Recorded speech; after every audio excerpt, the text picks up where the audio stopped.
और इन्हीं भारतवंशियों को कहा जाता है लिविंग ब्रिज। ऐसा इसलिए क्योंकि वहाँ को जो प्रधानमंत्री है क्रिस्टोफर लक्सन, उन्होंने स्वयं कहा है कि जो वर्तमान में कीवी इंडियंस, जिसका जिक्र आर एन प्रताप सिंह कर रहे थे, खुद उन्होंने कोट किया है कि वो न्यूजीलैंड की आबादी का लगभग 6% हिस्सा है।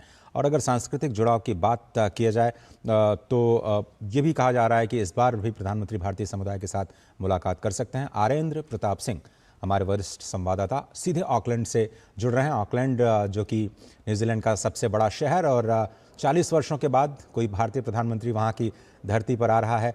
आरेंद्र, पहला सवाल यही कि किस तरह से लोग उत्साहित हैं इस ऐतिहासिक यात्रा में प्रधानमंत्री नरेंद्र मोदी की अगवानी करने के लिए?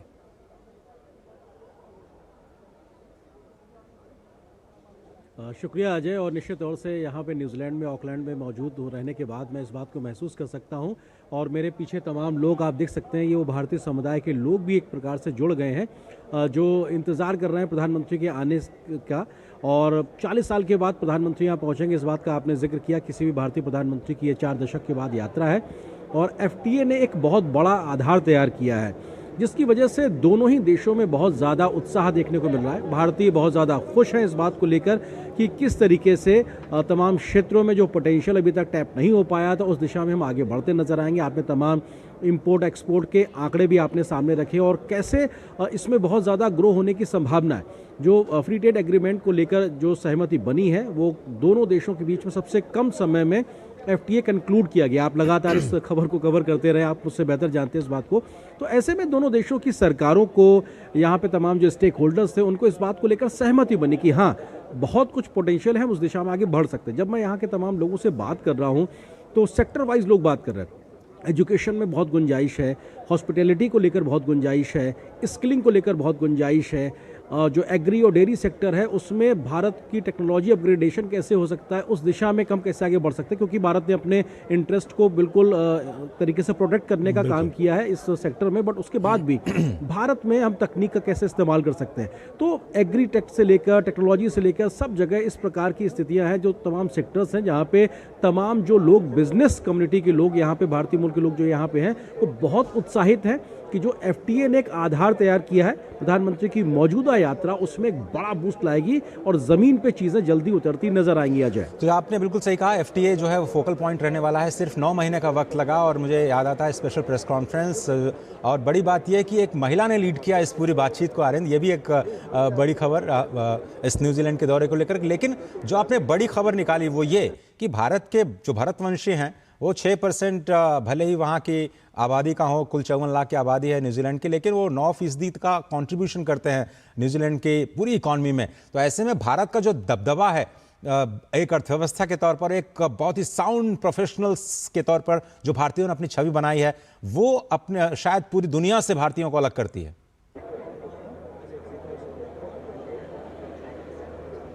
बिल्कुल अजय, और आपने ये बात कह के मुझे थोड़ा उत्साहित कर दिया कि हमने ये खबर निकाली। और ये सच में हमने खबर निकाली, क्योंकि अब से 24 घंटे पहले यहीं ऑकलैंड में एक कार्यक्रम हुआ जिसमें न्यूजीलैंड सरकार के मंत्री मौजूद थे, भारत हाई कमिश्नर के हमारी उच्चायुक्त यहाँ मौजूद थी, तमाम बड़े बड़े ऑफिशियल्स और इंडियन कम्युनिटी के लोग मौजूद थे।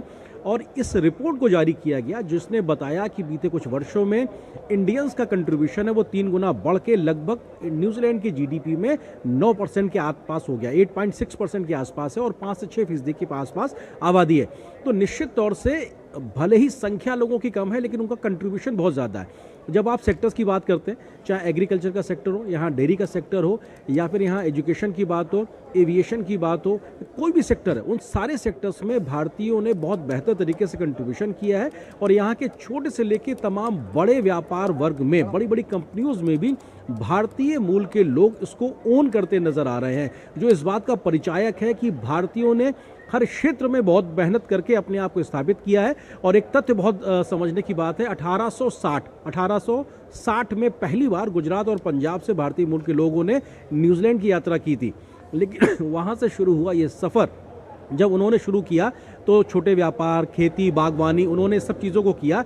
लेकिन आज हर सेक्टर में टॉप लेवल पर भारतीय बैठ के न सिर्फ न्यूजीलैंड की अर्थव्यवस्था को आगे ले जा रहे हैं बल्कि सामाजिक, आर्थिक और सांस्कृतिक रूप से भी इस प्रकार से रच बस गए हैं कि भारत, भारतीयों, भारतीय संस्कृति के लिए यहाँ पे बहुत सम्मान है। और शायद इसीलिए प्रधानमंत्री क्रिस्टोफर लक्सन, प्रधानमंत्री मोदी और भारत के प्रति इतना सम्मान और आदर लगातार प्रकट करते हैं। अजय, चलिए, मेरे पास 2 सवाल हैं। पहला सवाल मैं करता हूं आपसे इंडो पैसिफिक को लेकर के। शायद ये एक ऐसा मुद्दा है जो ऑस्ट्रेलिया के बाद को एक्सटेंशन पा रहा है न्यूजीलैंड में, क्योंकि प्रशांत महासागर के साझे हित भारत के भी हैं, न्यूजीलैंड के भी हैं, ऑस्ट्रेलिया के भी हैं। ऐसे में इंडो पैसिफिक में एक फ्री एंड ओपन जो महासागर की जो नीति है प्रधानमंत्री नरेंद्र मोदी की, उसको लेकर के किस तरह से बातचीत आगे बढ़ेगी और कैसे दोनों देश इस मुद्दे पर और ज़्यादा सहमति करते हुए दिखाई दे रहे हैं आपको?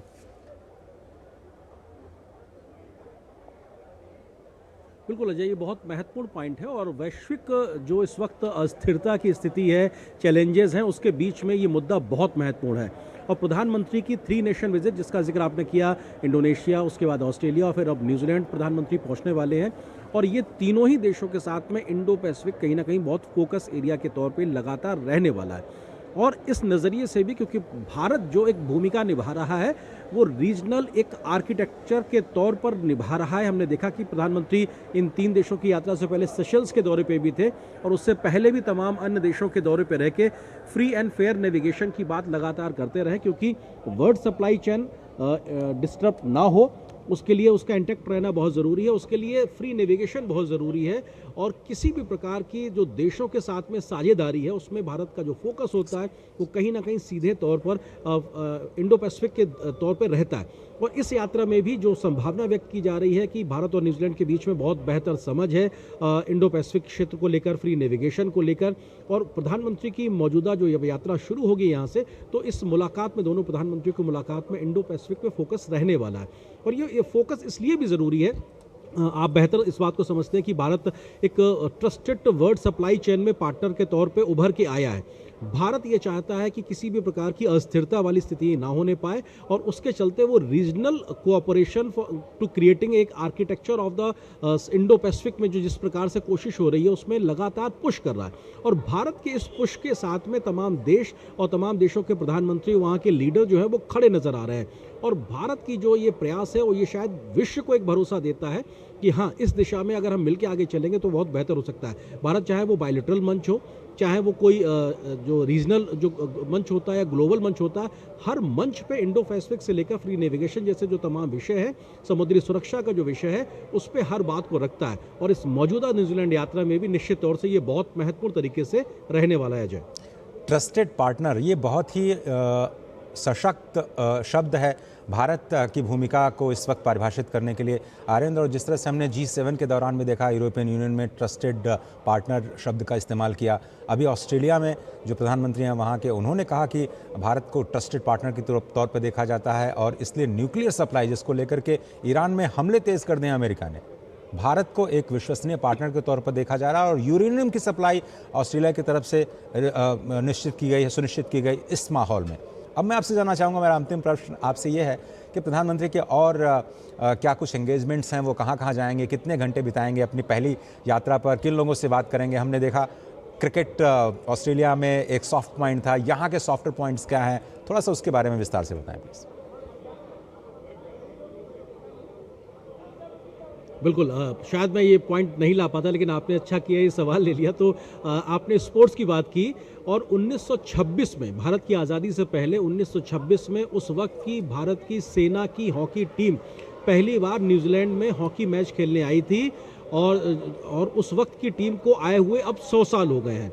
तो और मेजर ध्यानचंद उस टीम का हिस्सा थे और 100 साल यानी 2026 में जब 100 साल हुए हैं तो दोनों देश मिलके आप खेलों के माध्यम से आपसी सहयोग को कैसे आगे बढ़ाना है उस दिशा में काम कर रहा है। यानी ये पूरा जो साल है, साल 2026, भारत न्यूजीलैंड उसको एक तरीके से काम कर रहे हैं, उसको सेलिब्रेट कर रहे हैं। और प्रधानमंत्री के इस मौजूदा दौरे में वो स्पोर्ट्स डिप्लोमेसी, स्पोर्ट्स कनेक्ट भी साफ तौर से रहेगा और तमाम प्रकार से। और इस बात को अजय हम इस तरह से भी समझें कि जब हम स्पोर्ट्स एक्टिविटीज़ में इन्वॉल्व होते हैं तो वो सिर्फ 2 देशों की टीमों को खेलने तक सीमित नहीं है, उसके इकोनॉमिक डायमेंशंस अलग होते हैं। लेकिन जो जो न्यूजीलैंड की महारत है खेलों में वो टेक्नोलॉजी के साथ में है, ट्रेनिंग के साथ में है। जब आज के समय में खिलाड़ी जब खेलते हैं तो उनको कई प्रकार के हाई एंड इक्विपमेंट्स चाहिए होते हैं, हाई एंड उनको ट्रेनिंग चाहिए होती है, उनको क्लोज एनवायरनमेंट के साथ में तमाम प्रकार की सुविधाएं चाहिए होती हैं। ऐसी सुविधाओं की महारत रखने वाला देश न्यूजीलैंड जब भारत के साथ में कदम ताल कर रहा है तो ऐसे में भारतीय खिलाड़ियों को ग्लोबल एक्सपोजर के लिए तैयार करने में एक बहुत बड़ी मदद मिलेगी। तो निश्चित तौर से स्पोर्ट्स डिप्लोमेसी एक बड़ा रहने वाला है कार्यक्रम प्रधानमंत्री के इस दौरे में, और दोनों ही देशों के प्रधानमंत्रियों की एक पे एक मुलाकात होगी और उस मुलाकात से तमाम बातें निकल के आएंगी, उस सबका हम सबको इंतजार है। इसके अलावा जो है भारतीय समुदाय के एक बड़े कार्यक्रम को प्रधानमंत्री के संबोधित करने का कार्यक्रम है। तो निश्चित तौर से ये कुछ बड़े महत्वपूर्ण कार्यक्रम है जहां पे प्रधानमंत्री भारतीय वंशियों से संवाद करेंगे, स्पोर्ट्स डिप्लोमेसी भी नजर आएगी और साथ ही साथ जो टिपिकल ट्रेडिशनल डिप्लोमेसी होती है दो देशों के प्रमुखों के बीच में, वो भी साफ तौर से नजर आएगी। लेकिन 4 दशकों बाद किसी भारतीय प्रधानमंत्री की इस यात्रा से जो एक स्थिरता रुकावट सी आ गई थी वो बैरियर टूटेंगे और यहाँ से एक बहुत बड़ा बूस्टअप मिलने की पूरी संभावना है। अजय, आनंद प्रताप सिंह, बहुत बहुत धन्यवाद इस अपडेट के लिए, और आप निगाहें बनाए रखिए क्योंकि हो सकता है इनोवेशन को लेकर के कुछ बड़े फैसले हों जो द्विपक्षीय वार्ता होगी।